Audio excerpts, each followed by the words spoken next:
ঈদের দ্বিতীয় দিনটা কিন্তু আমরা একদম অন্যভাবে পালন করলাম। সেটা কিভাবে সেটাই তোমাদের সাথে শেয়ার করব। হ্যালো, আসসালামু আলাইকুম। This is Mim from Mim's blog. ঈদের প্রথম দিনটা তো সবাই আড্ডা গল্পে বেশ মজা হয়েছিল, তবে দ্বিতীয় দিনটা চিন্তা করেছিলাম একটু রিল্যাক্সিং কিভাবে কাটানো যায়। সেই চিন্তা করেই কিন্তু আমরা পিকনিকের কথা চিন্তা করলাম। পিকনিক অনেক ভালো লাগলো। আসলে অনেক বেশি রোদ ছিল, তাই সুন্দরভাবে সবাই কিন্তু ওই যে ছোট্টবেলার বনভোজন আমি ভাবিদেরকে বলছিলাম ওরকমই কিছুটা মনে হয়েছে। আর আয়োজনও ছিল বেশ, যদিও আমার লেট লতিফ হাজবেন্ড সে তো একটু লেট করেছিল। মজা করে বলছিলাম সে সবসময় পাঞ্চুয়াল। তবে আমার কাছে বেস্ট লেগেছে এই চাটা, একদম যেন অমৃতর মতো। আর পরিবেশটা তো অসাধারণ, আমি উপভোগ করছিলাম। আর এত সুন্দর ঠান্ডা ঠান্ডা পরিবেশ পেয়ে আমার বাবু তো ঘুমিয়ে গিয়েছিল।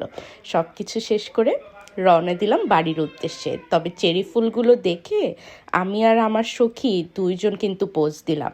কেমন লাগলো জানাবেন কিন্তু।